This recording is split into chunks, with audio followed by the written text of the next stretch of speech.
J'ai soif de ta présence, divin chef de ma foi. Dans ma faiblesse immense, que ferais-je sans toi?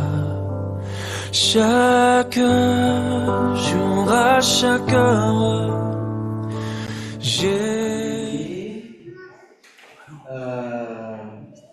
on vient découvrir ce quoi on va parler aujourd'hui.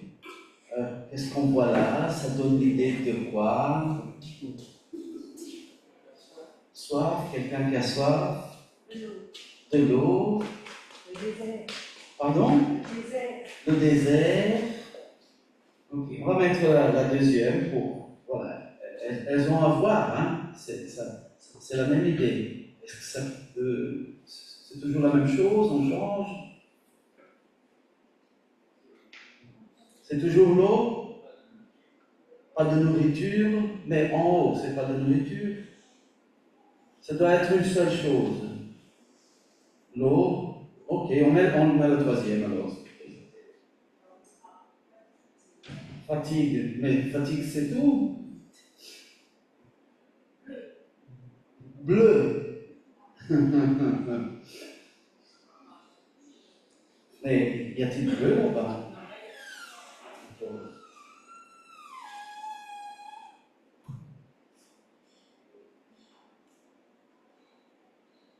On essaie le quatrième et dernier. Le manque, en tout cas, ça réunit tout. Hein. Le manque de fatigue, non. Hein. C'est une bonne idée. Une autre idée? Le besoin. La source. La vie. La faiblesse. Alors, finalement, l'essentiel. Si on arrête maintenant de manger et de boire, on va mourir de soif. C'est l'eau qui nous manque le premier. Mais avoir le deux et ne pas dormir une nuit après l'autre, à un moment donné, ça ne va plus. Hein. C'est un besoin, un grand besoin. Mais on va dire, mais si tu n'as pas l'argent pour acheter à manger ou à boire, alors finalement, qu'est-ce que c'est l'essentiel? Je vous invite, nous allons lire ensemble Jean 15, 5. Je suis le cep, vous êtes les sarments. Celui qui demeure en moi et en qui je demeure porte beaucoup de fruits. Avec moi, s'il vous plaît. Car sans moi, vous ne pouvez rien faire. Je ne suis pas bien exprimé. Avec moi, tout le monde, s'il vous plaît. Car sans moi, vous ne pouvez rien faire. Voilà l'essentiel. Dieu. Nous avons commencé à lire la parole de Dieu. Prions. Notre Père d'amour éternel, nous te remercions. Nous te remercions, Seigneur, de t'avoir. Tu es l'essentiel pour notre vie et nous t'avons en abondance. Oh Dieu, aide-nous à ne pas gâcher, à ne pas gaspiller, à ne pas rater. Oh Dieu d'amour, merci. Merci parce que tu es notre essentiel. S'il te plaît, Seigneur, transforme-nous. Nous te prions. Bénis ton Église et bénis ce monde à travers ton Église. Nous te prions. Au nom du Seigneur Jésus. Amen. Et voilà, je suis le cep, vous êtes les sarments. Celui qui demeure en moi et en qui je demeure porte beaucoup de fruits, car sans moi, vous ne pouvez rien faire. Voilà l'essentiel. Oui, Eliel, mais ici, les chrétiens, quid les non-croyants? Voyons. Ruben, s'il te plaît. S'il te plaît. La lecture. Matthieu 5, 45, afin que vous soyez fils de votre Père qui est dans les cieux, car il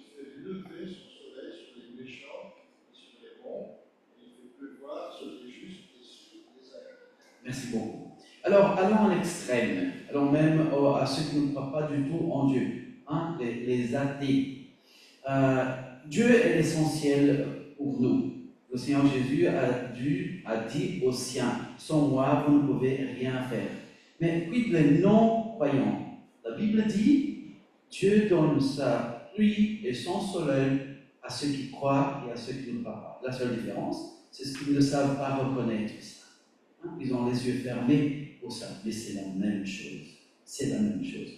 Oui, Hélène, mais c'est normal. Hein? S'il y a du soleil ici, tu ne peux pas avoir une maison ici, 3 maisons, voilà. Chrétien, non chrétien, chrétien. Et il y a de la pluie, mais ici, il ne va pas pleuvoir. Tu ne peux pas avoir ça. Moi, non, mais Dieu bien. Okay? Il a ouvert la mer pour son peuple passer, et juste après, il a fermé les yeux des Égyptiens. Okay? Mais voilà. Je profite à une petite parenthèse, parce qu'il dit afin que vous soyez fils de votre Père qui est dans les cieux. Qu'est-ce que ça donne? Comment des enfants, parce qu'il dit votre Père, comment des enfants devenir enfants de leur Père? Ils sont déjà des enfants. Qu'est-ce qu'on fait avec cette partie du verset? Ce n'est pas notre considération, mais le verset est là. Afin que vous soyez fils de votre Père, si c'est votre Père, vous êtes déjà des fils, mais afin que vous soyez fils de votre Père qui est dans les cieux. C'est-à-dire qu'ils sont déjà des enfants, mais il leur manque, et il leur faut alors agir tel quel. Dans la Bible, nous avons des expressions comme ça. Par exemple, enfant du tonnerre. Qui se rappelle de cette expression dans la Bible? Enfant du tonnerre. Oh, la majorité a levé la main, très bien. Alors, l'expression enfant du tonnerre, c'est-à-dire qui agit comme le tonnerre. Hein? Enfant du diable. Est-ce que le diable a fait des enfants? Maternité, etc. Non, non. Mais pourquoi le Seigneur Jésus a dit, vous avez pour père le diable? Qu'est-ce que c'est être enfant de Satan? Agir tel quel. Suivre ses façons et ses directives. Ok? Enfants de la sagesse, la Bible parle des enfants de la sagesse, c'est-à-dire des gens qui suivent la sagesse. C'est-à-dire que eux, déjà enfants de Dieu, mais qu'ils s'éveillent, qu'ils deviennent enfants de leurs parents, qu'ils agissent tel quel, qu'ils prennent, ils vivent leur identité. Okay? Afin que vous soyez fils de votre Père qui est dans les cieux, car il fait lever son soleil sur le méchant et sur le bon. Et il fait pleuvoir sur les justes et sur les injustes. Mon frère, s'il te plaît. Zacharie 4, 6. Ce n'est pas la puissance qui a la force, mais c'est par mon esprit qui permet les hommes. Merci, mon frère. Alors, c'est surtout Yahvé, d'après quelques traductions, ou l'Éternel, d'après d'autres, Dieu dans la personne du Père, que le peuple avait une relation dans l'Ancien Testament.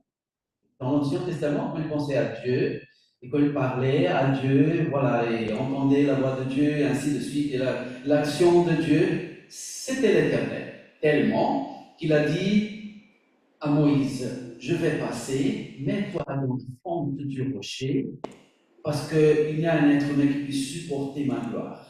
Et même en passant avec Moïse dans la fente, il a fermé, il a caché Moïse pour qu'il ne meure pas devant la gloire de l'Éternel. Okay? Et même ainsi, en descendant après, sa figure rayonnait. Rayonnait. Ok. Ok. C'est surtout avec Yahvé, l'Éternel, Dieu dans la personne du Père, que le peuple avait une relation dans l'Ancien Testament. Néanmoins, pour la transition des alliances, des testaments, Ancien Testament, Nouveau Testament veut dire Ancienne Alliance, Nouvelle Alliance. C'est ça la valeur. Ok. Pour la transition des alliances, des testaments, cette relation avec Dieu nous a été offerte de façon plus profonde à travers le Seigneur Jésus. Le même et unique Dieu, mais dans la personne, dans la révélation du Fils, c'est-à-dire la révélation physique et humainement supportable pour nous de Dieu. Pour ça, Emmanuel, Dieu parmi nous. Et finalement, la Bible nous raconte qu'après le départ du Seigneur Jésus-Christ parmi nous, cette relation s'est encore approfondie. Et qu'y a-t-il de meilleur que la présence physique de Dieu? Je vais demander aux jeunes parents assis ici. Ah ouais, mon ami, c'est parti? D'accord. Mais si je vous invitais à l'envoyer à Gaza aujourd'hui, c'est mieux là, à Libye, n'est-ce pas? Ou à Libye. Ok, mais si je vous dis qu'on va l'envoyer à Gaza, mais avec le Seigneur Jésus avec nous, est-ce que ça change tout un peu? Vous êtes d'accord qu'il va à Gaza avec le Seigneur Jésus, main à main, ici, comme ça? Oui? Avec le Seigneur Jésus? Avec le Seigneur Jésus, bien. Et c'est pour ça la question, qu'est-ce qu'il y a de meilleur que la présence physique du Seigneur Jésus avec nous? Oui, non, peut-être, jamais. Jésus en nous, à voir.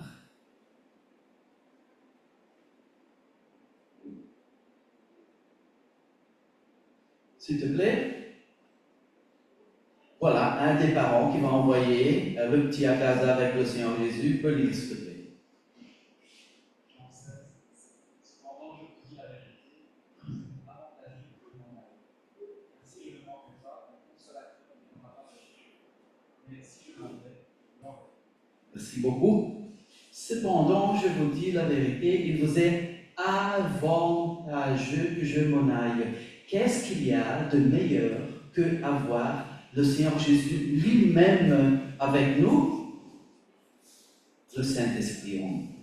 Le Saint-Esprit en nous est encore mieux qu'avoir même Jésus présent avec nous. Finalement, la Bible nous raconte qu'après le départ du Seigneur Jésus de parmi nous, cette relation s'est encore approfondie avec la personne du Saint-Esprit. Mais de nouveau, je vous demande la permission de faire une parenthèse. Le Seigneur Jésus dit cependant, je vous dis la vérité. Est-ce que chaque fois que le Seigneur Jésus a dit quelque chose, il a dit je vous dis la vérité, ou en vérité, dans les autres traductions, est-ce que chaque fois qu'il a dit quelque chose, il a utilisé cette expression? Non. C'est-à-dire que pour les autres fois, il n'a pas dit la vérité. Mais bien sûr, il est la vérité. Pourquoi est-ce qu'il y a eu 2 moments quand il a dit en vérité, je vous le dis, ou je vous dis la vérité? Vous savez, cette expression en vérité, elle est la traduction directe d'un mot que nous connaissons. Amen, amen. Pourquoi ça? Amen, amen, je vous dis. Parce que le mot amen vient du verbe confier. C'est hébreu, vient du verbe confier. C'est pour ça qu'à la fin de la prière, les gens disent amen. Je prends ta prière pour moi. Je confie en ce qu'il a dit. Amen. Et c'est-à-dire que chaque fois que le Seigneur Jésus avait quelque chose de révolutionnaire à dire, qui allait choquer un peu, il disait toujours la vérité. Mais ils allaient être un peu comme ça. Et alors avant de le dire, il avançait déjà les choses. Confiez-moi. Je vais vous dire quelque chose un peu, mais faites-moi confiance. Voilà ce qu'il dit. Ils avaient tout. Ils avaient le maître. Mais il dit, cependant je vous dis la vérité. Il vous est avantageux que je m'en aille. Seigneur, car si je n'en vais pas, le consolateur ne viendra pas vers vous, mais si je m'en vais, je vous enverrai. C'est-à-dire que Dieu a approfondi sa relation avec nous chaque fois plus dans l'histoire avec son peuple. Alors, un petit rappel ici pour nous. Dans l'Ancien Testament, Dieu était le Dieu de son peuple. Avec le Seigneur Jésus, il est devenu Dieu parmi son peuple. Et maintenant, plus profond que ça, il est Dieu en son peuple.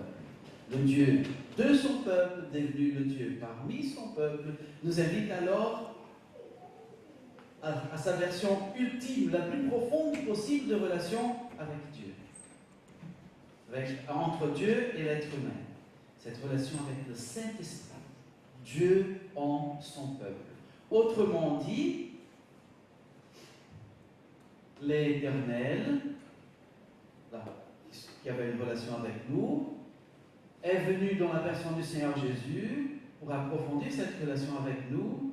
Et le Seigneur Jésus a passé la main au Saint-Esprit pour approfondir encore plus cette relation avec nous.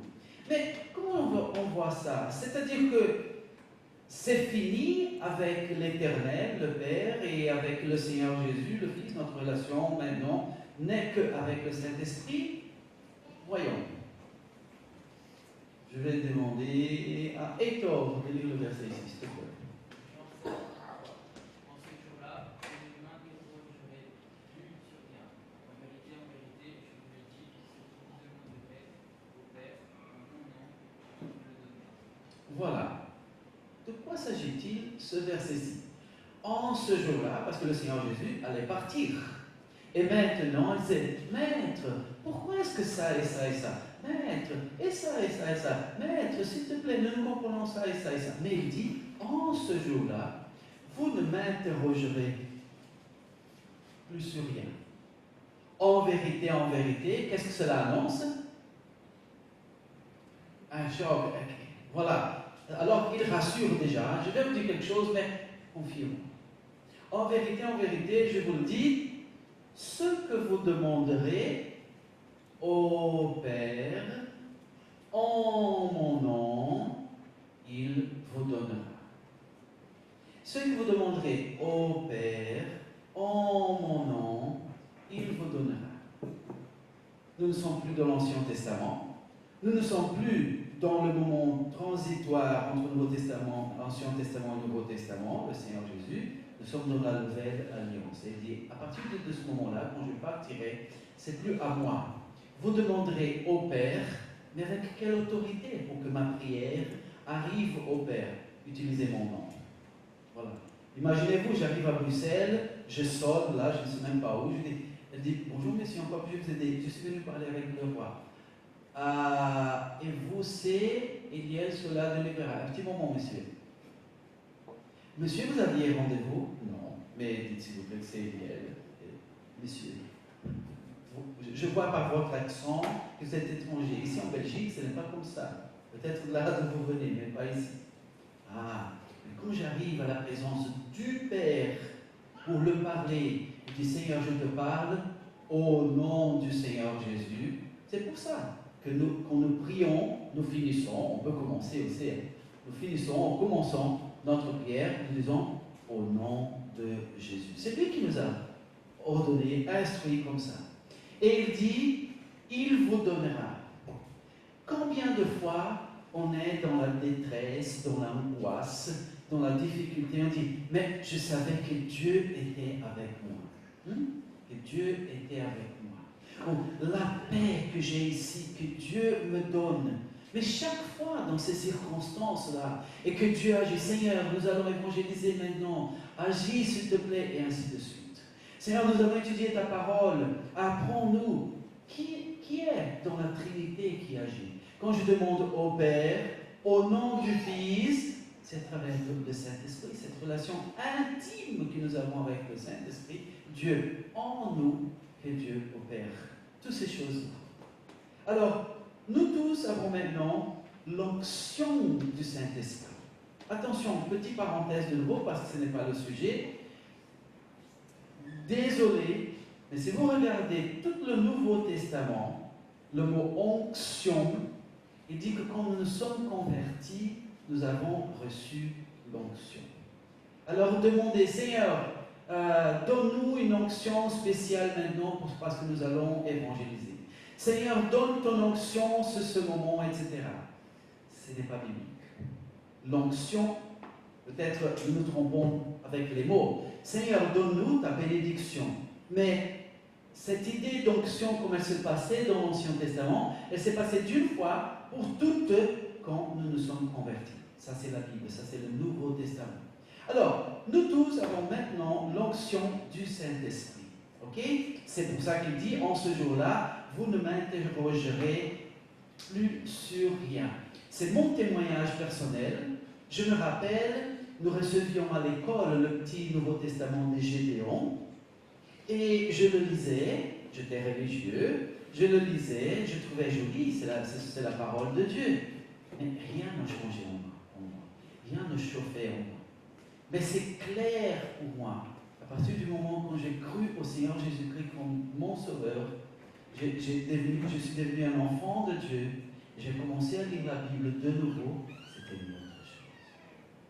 Parce que le Saint-Esprit est en nous. Et voilà, en ce jour-là, vous ne m'interrogerez plus sur rien. Et il dit, en vérité, voilà, nouvelle éclatante, vérité, une nouveauté. Nos demandes et supplications dorénavant sont vers le Père, plus au Seigneur Jésus. Le Seigneur Jésus-Christ ne nous apprend pas à prier, après qu'il est parti, à prier à lui. Cherchez la Bible. C'est que quand il est présent physiquement qu'on lui parle. Ok? Alors, les supplications et les demandes dorénavant sont vers le Père. Condition, au nom de Jésus. Mais c'est lui qui nous console, encourage, corrige, rappelle, donne la joie et ainsi de suite. C'est le Saint-Esprit qui habite en nous. Et quand nous attristons Dieu, quand je pêche, est-ce que ça c'est triste pour Dieu? Oui, hein?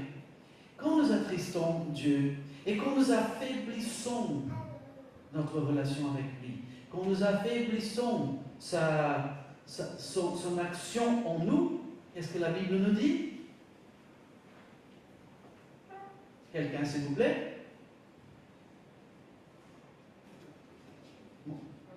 Mon frère, s'il te plaît, tu peux lire de là? Oui. N'attristez pas le Saint-Esprit de Dieu, par lequel vous avez été scellés pour le jour de la rédemption. Et aussi? N'éteignez pas l'Esprit. Quand la Bible, maintenant, Nouveau Testament, Nouvelle Alliance, nouvelle façon de cette relation plus approfondie, quand il dit d'attrister Dieu, il dit attrister le Saint-Esprit. Quand il dit d'affaiblir notre relation avec lui, il dit affaiblir la relation avec le Saint-Esprit qui est en nous. C'est au Saint-Esprit que nous le faisons. Jean 14, 23. Albert, toi-même, s'il te plaît. Jésus lui répondit, si quelqu'un m'aime, il gardera ma parole, et mon Père l'aimera. Nous viendrons à lui et nous ferons notre demeure chez lui. Merci beaucoup. Si quand l'Éternel est passé par Moïse, il a fallu à Moïse se mettre dans la fente du rocher, et quand même Dieu a fermé, et quand même il est revenu au village en resplendeur, imaginez si Dieu l'Éternel habite en nous, c'est l'explosion.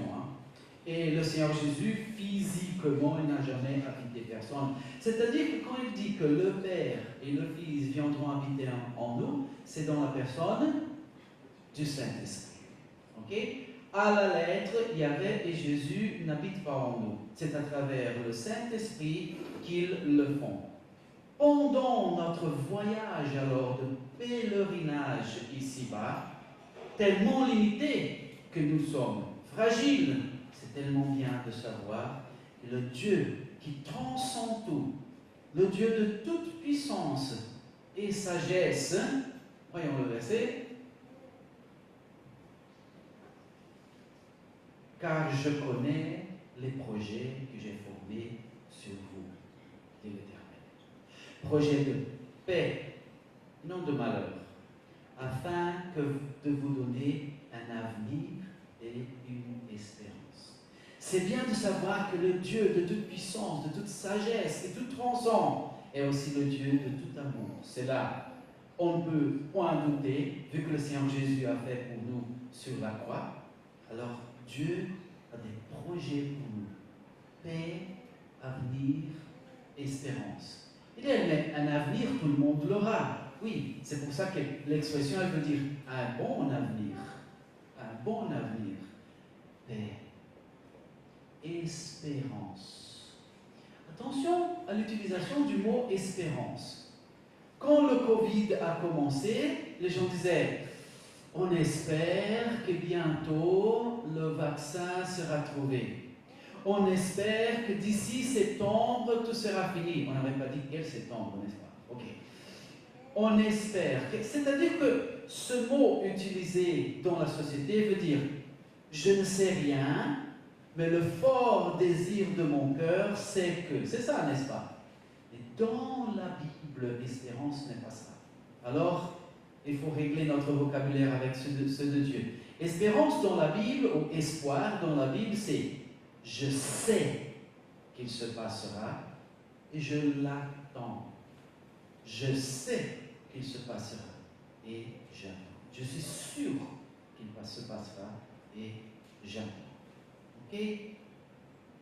Voilà, on continue. Le psaume 32, 8. Je t'instruirai et je te montrerai la voie que tu dois suivre. Je te conseillerai, j'aurai le regard sur toi. Tout cela pour dire que nous n'avons pas un Dieu qui viendra à notre secours. Sinon, qu'il est déjà là pour notre secours, même en nous. Nous nous réveillons avec Dieu en nous. Nous déjeunons avec lui en nous. Partons au travail ou à l'école. Réfléchissons, nous réjouissons, nous attristons. Tout ça avec lui en nous. Vivons cette réalité. Vivons cette identité. Ne la ratons pas. Nourrissons cette précieuse relation en prière, louange, lecture de la Bible et des bons chrétiens. De communion avec lui et les enfants de Dieu. C'est un de ces bons plans pour nous. C'est ça notre considération. Nous avons l'essentiel, c'est Dieu. Mais ce n'est pas, Seigneur, viens nous aider. Seigneur, il est là. Il est là. Éveillons-nous le matin en sachant, Dieu est là avec moi. Il est même en moi. Qu'est-ce que je fais de ça? Comment est-ce que je vis cette relation? Comment est-ce que je nourris cette relation? Mais elle est là. Dieu est là, même en moi. Et voilà l'essentiel. Maintenant, de nouveau, s'il vous plaît. Ouh là là, de quoi pensez-vous que je vais parler maintenant? Il y a un dicton, j'essaie de le traduire en portugais, on dit ni tout ce qui reluit, ni tout ce qui brille est de l'or. Comment est-ce que vous dites ça? Ah, tout ce qui brille n'est pas or. D'accord. Tout ce qui brille n'est pas or. Mais qu'est-ce que nous avons là? De quoi veux-je continuer à parler? Une idée? La lumière. Annabelle? Les jeunes.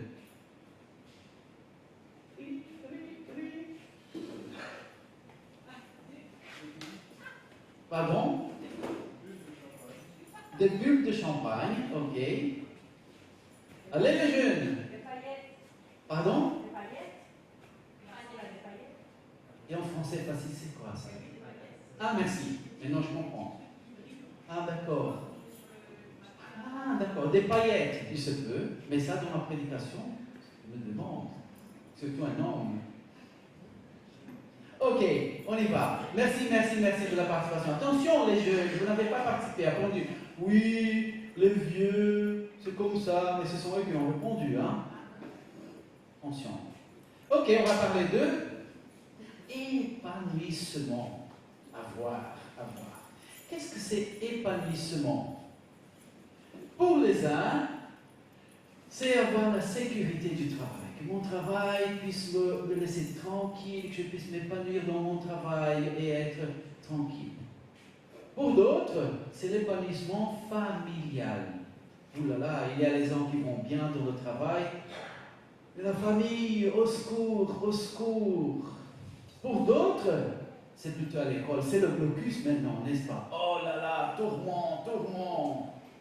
Est-ce que je vais survivre? Et pour d'autres, ce sont les relations. Il y a des gens qui souffrent dans les relations, qui n'ont pas d'amis, et on ne sait pas vivre sans ça. Mais voilà que le dictionnaire dit que épanouissement, c'est éclore, c'est se détendre, devenir radieux, et c'est se développer librement dans toutes ses possibilités. Ah, ça nous intéresse, n'est-ce pas? Se développer librement dans toutes ses possibilités, toutes ses possibilités.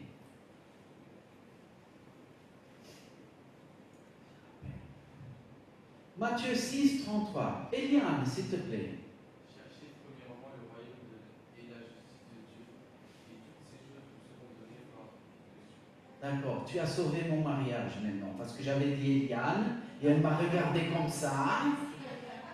Merci, voilà, je vais dormir dans la maison aujourd'hui. Ok. Cherchez premièrement le royaume et la justice de Dieu, et avec moi, toutes ces choses vous seront données par-dessus. Oh, de nouveau, il ne s'exprime pas bien en français. Avec moi, tout le monde. Et toutes ces choses vous seront données par-dessus. Quelle quantité de choses? Toutes choses vous seront données en plus. D'après la définition de épanouissement, se développer librement dans toutes ses possibilités. Cherchez premièrement le royaume et la justice de Dieu, et toutes ces choses vous seront données par-dessus. Alors, pourquoi la plupart des enfants de l'Éternel, qui ici est enfant de l'Éternel, s'il vous plaît? Voilà, je ne suis pas tout seul. Pourquoi la plupart des enfants de l'Éternel ne font pas de la recherche du royaume leur priorité? Pourquoi sont-ils en général motivés par toutes sortes de choses, sauf par le fait de payer le prix qu'il faut pour chercher et trouver Dieu?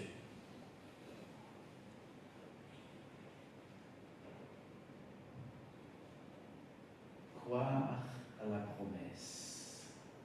Le problème, c'est l'incrédulité à la promesse. Dommage.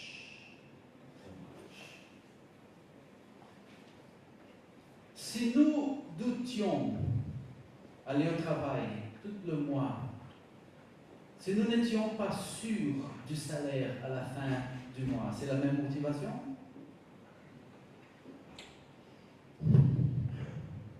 Voilà. Mais Dieu dit, cherchez son royaume et sa justice, et toutes les autres choses vous seront données par-dessus. Incrédulité à la promesse. Dommage. C'est un des facteurs. 1 Corinthiens 10, 5. Malgré tout cela, la plupart d'entre eux qui ne furent pas agréables à Dieu, puisqu'ils périssent dans le désert. Il parle du moment, le peuple de Dieu au désert, Moïse sortant d'Égypte, et dit, malgré tout cela, la plupart d'entre eux ne furent pas agréables à Dieu, puisqu'ils périrent dans le désert. Et le verset qui complète la compréhension de ça, en Matthieu 13, 58, dit, aussi ne fit-il là, il c'est le Seigneur Jésus, aussi ne fit-il là, ou comme Marc 6,5 complète l'idée, il ne put accomplir là que peu de miracles à cause de leur incrédulité. Dites-moi les 3 caractéristiques de Dieu avec tout. Il est tout puissant, tout. Non, en français on ne dit pas ça. Je veux dire, ah, d'accord. Il est omniscient, c'est-à-dire qu'il c'est tout. Il est présent, c'est-à-dire Il est partout. il est là partout. Et il est omnipotent, c'est-à-dire qu'il peut tout.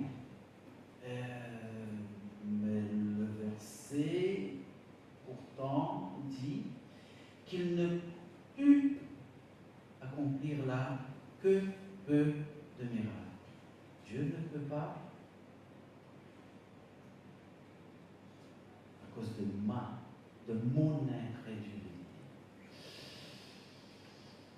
Que peut empêcher la puissance bénissante et souveraine volonté de Dieu de réaliser dans notre vie? Amen. À cause de notre incrédulité. Est-ce que Dieu nous donne des raisons pour que nous le doutons? Est-ce que Dieu nous donne des raisons pour que nous le doutons? Est-ce que j'ai une raison pour le douter? Déjà, tous qui ont levé les mains sont des enfants de Dieu parce que nous avons cru en Dieu. Sans rien voir, nous avons cru. Il ne nous a pas donné une raison pour douter quand nous avons dit oui, je prends Jésus-Christ comme mon sauveur. Dieu ne nous donne aucune raison pour douter de lui. Alors attention à ce piège en nous. Prions au Seigneur à ce propos, qu'il nous aide, qu'il nous révèle le petit piège qui nous empêche de croire en lui. Parce que le plus important que nous puissions arriver à avoir avec lui, achever avec lui, c'est le salut. Et nous ne le doutons pas. Pourquoi douter les petites choses de la vie? Oui, elles sont grandes maintenant, mais d'ici 100 ans, elles seront tellement petites. Et le salut restera. Que peut empêcher la puissante, bénissante et souveraine volonté de Dieu de se réaliser dans notre vie? Nous-mêmes, par l'incrédulité. Que Dieu nous aide. Quelque part, s'il te plaît, Annabelle, merci. Quelque part, investir, c'est croire. Ça, tout le monde fait ici. Hein? On va acheter une voiture, une maison, un repas, quoi que ce soit. On va investir dans quelque chose. Nous aurons les camps bibliques, nous aurons le CFP, il faut payer, mais c'est parce que l'autre t'a dit, c'est bien le CFP, hein, viens là, et ainsi de suite. J'ai profité énormément, petite pub, j'ai profité énormément, hein. Ah oui, ça, oui, mais ça coûte, je ne sais même pas combien ça coûte parce que je suis pauvre. Ça coûte que 250 €. Waouh! 205. Pour étudier la Bible matin, après-midi, soir, voilà, faire des amis et tout ce qu'il y a.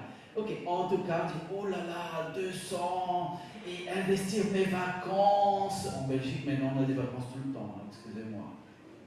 Toute l'année. Mais, oh, une semaine de mes vacances, mais ça vaut le coup. D'accord. C'est-à-dire que quelque part, investir, c'est croire. Je crois et je investis. En effet, aucune personne ne peut s'investir dans une chose en laquelle elle ne croit pas. Cherchez d'abord le royaume et la justice de Dieu. Nous ne croyons pas que c'est la meilleure chose. Et toute autre chose vous sera donnée par-dessus. Par-dessus. Investissons. C'est un investissement qui va durer toute l'éternité. Pas notre voiture, pas notre maison, nous en avons besoin maintenant, pas les vacances, etc. Mais les choses éternelles, le royaume et la justice de Dieu. Et toutes les autres choses vous seront données. Dieu ne dit pas, écoute, c'est ça, moi c'est la priorité, mais alors là tu vas rater ça. Il dit non, investis dans ma justice et mon royaume. Crois, investis. Et toutes les autres choses, je m'en charge. Dieu va s'en charger pour moi de toutes les autres choses, je le veux. Je le veux.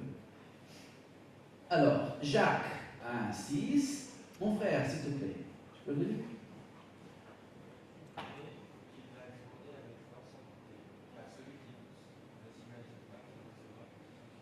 Ah, Eliel, je demande à Dieu, Eliel, je prie à Dieu.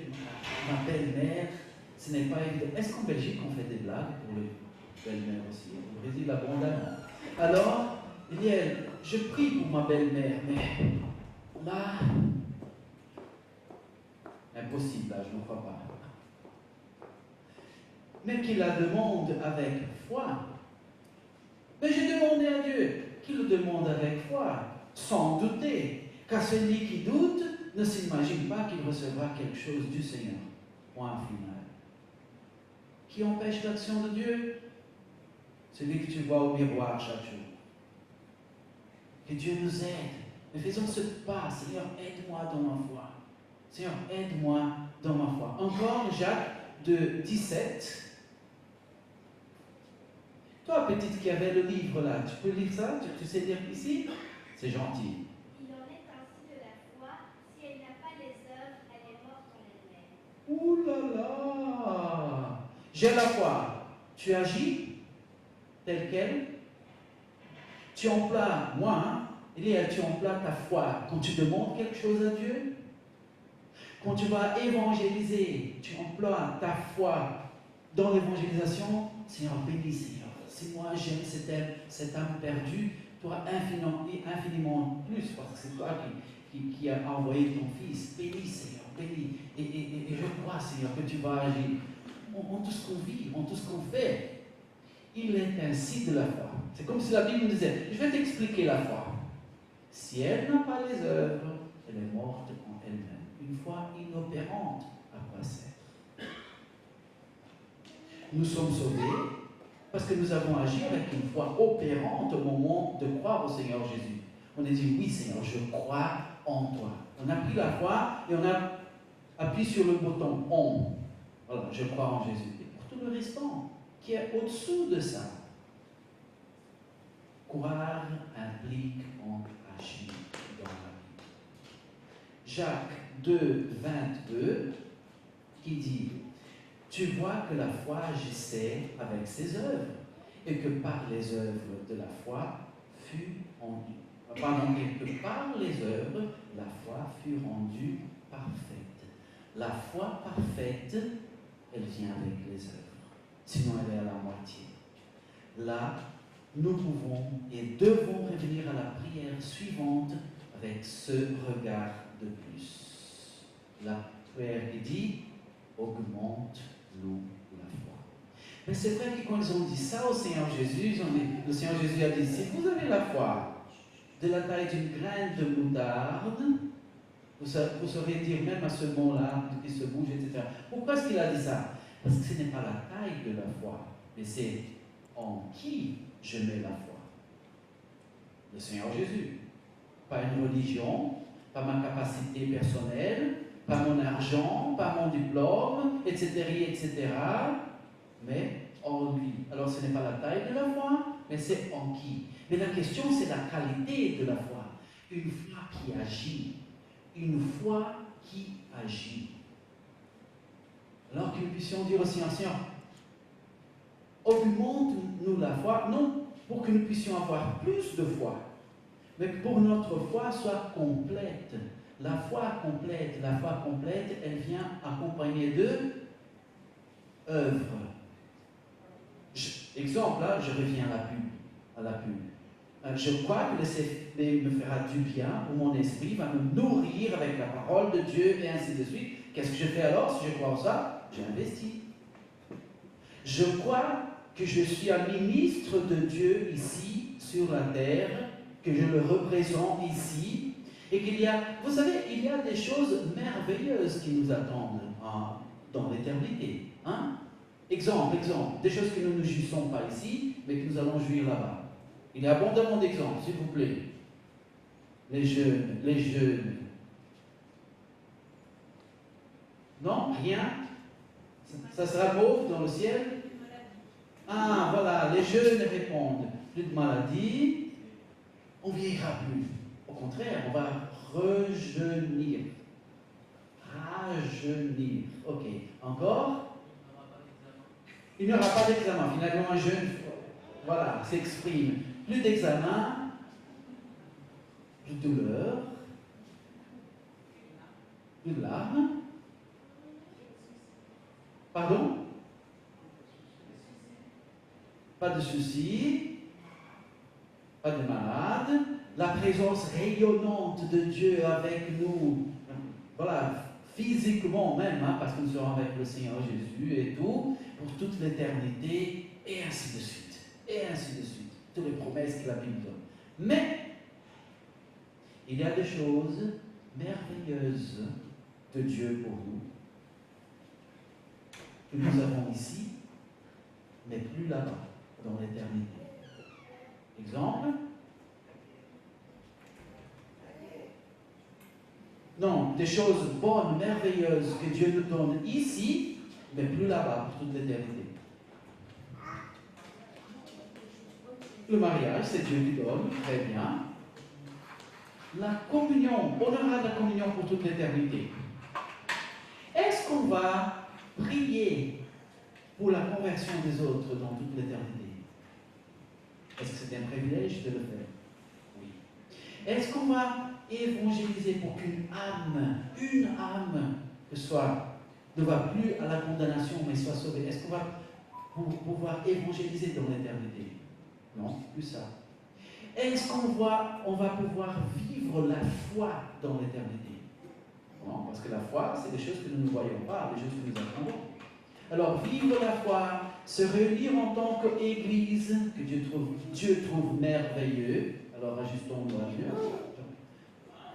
Je vais dire culte, je vais à l'église. Déjà, on ne va pas à l'église, on est l'église. On va même en bas d'un arbre, mais on est l'église. Et c'est une joie de se réunir avec l'église, au moins pour Dieu.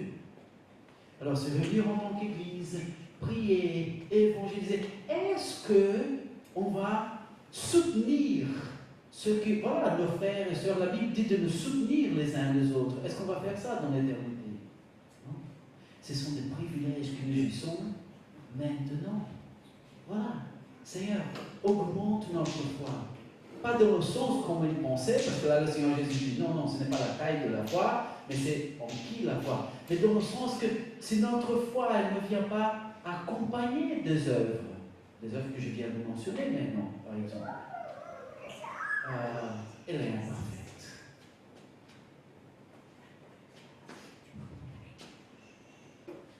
Et finalement,